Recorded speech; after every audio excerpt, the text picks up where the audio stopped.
That's the way But most Trigger women. Mike, if like what you saying is ideal, right? But if somebody doesn't have it, how do we teach people how to foster the environment in order to create the skill That was gonna that be my question. produces that effect? There is one thing. It had something to do with something HD said about getting married early. HD, the pushback they're gonna give to that. Somebody already put it in the chat. They're gonna say the groups of people getting divorced now are the people getting married earlier, and I don't think the correlation and causation match. I don't think it matches at all. A lot of people that are getting married early just come from this subset of people that don't know how to be married at all. And a lot of them, their parents weren't married, so they never had any example. So to answer your question, Marcus, I've lost sight of this. In fact, I stopped practicing it myself, and I had to go back into it. That's why we joined so many groups. Married people are supposed to be in groups. You aren't supposed to be accountable to each other, like not necessarily just to each other. You see what I'm saying? You're supposed to be accountable to your extended family, your community. There's supposed to be so many people.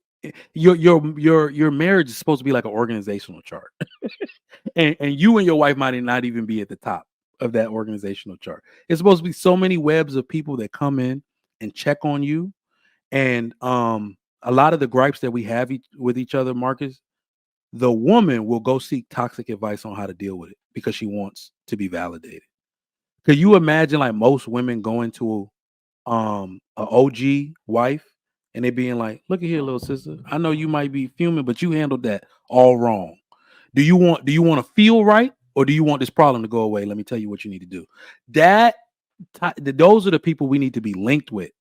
So people that are married, people that are in relationships, they need to be in groups where the top person at that hierarchy is a group of married people that won't let your marriage fail by any means.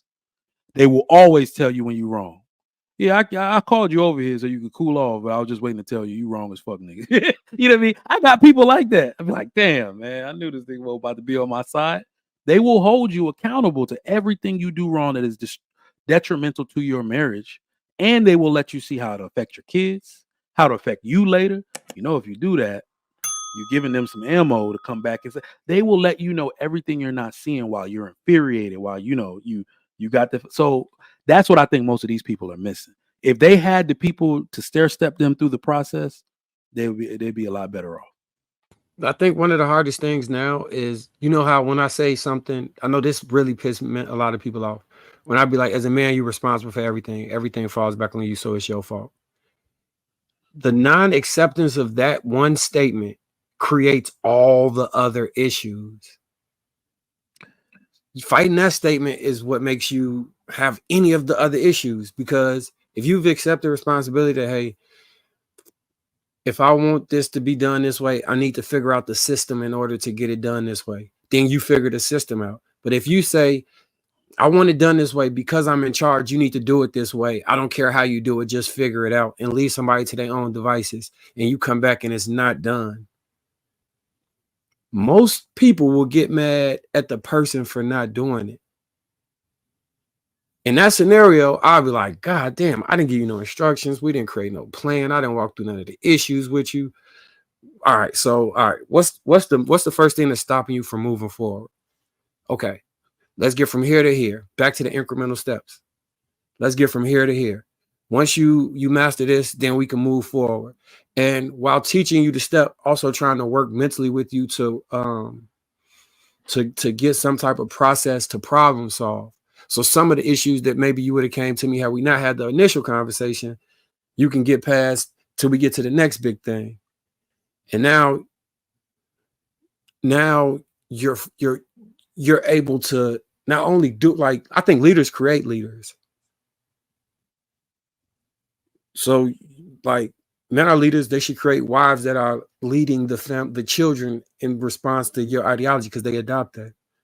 So in order to properly do that, you've got to work with them for them to understand your ideology in totality so that they can answer how you would answer and be how you would be. So that when you're not there, okay, Dad said we not doing XYZ. And I understand why Dad said that. So I'm holding that standard. And now I can apply it effectively, as opposed to, he said, don't feed you chips. I like chips. I think he tripping about that.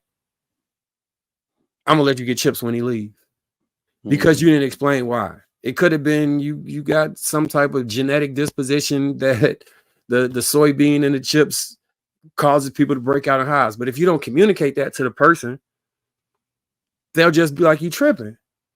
Marcus, I got a question. The statement that you made that you're the man, you're responsible, so if everything goes wrong, it's your fault. Is that a personal ideology, or is that just like a throw-out statement that, is that your personal thought process? Yeah, that is. Okay. I understand that thought process, because I do take a lot of personal self-reflection and be like, all right, here's my part to play on this. Here's how I can easily see a lot of people having an issue with that statement. If you're responsible for something, I kind of look at this like head coach. That sounds like a head coach mentality. If the team does well, you get the benefits. If the team does bad, you get the blame. But at the end of the day, that person that the quarterback threw the ball to, he dropped the pass in the end zone. That's the reason why you ain't win, right? And I think when you understand that, or when you look at it, it's not necessarily about understanding, but when you look at all the other things that you can't control that also contribute to the fact that this helps with the failure, that's how you can see. I can see a lot of people being like, I understand what you're saying, but in truth, that's not actually accurate. So here's how that would apply. This is the thought process I would enact in that. Okay, he dropped that pass.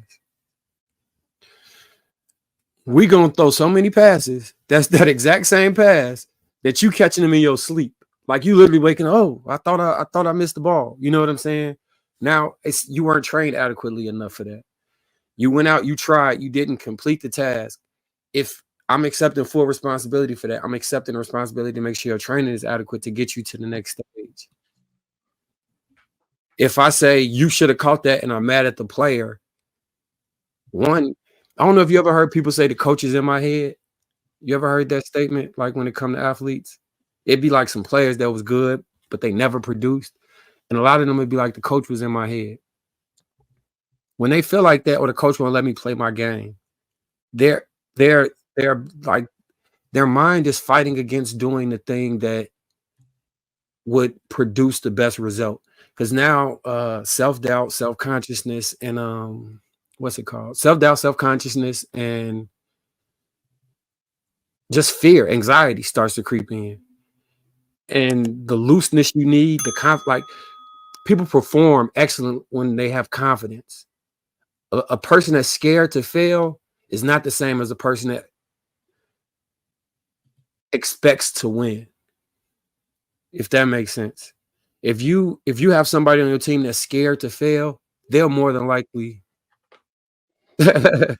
they'll more than likely fail at some point.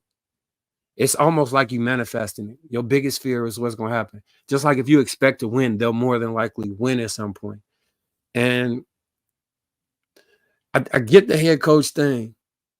Well, the main thing I think an effective coach can do is figure out a way to instill confidence in your players that what we train can adequately transfer. And when they make a mistake, get them the grace to figure out how they can improve versus harping on the mistake and giving them anxiety and all these other things that come from that.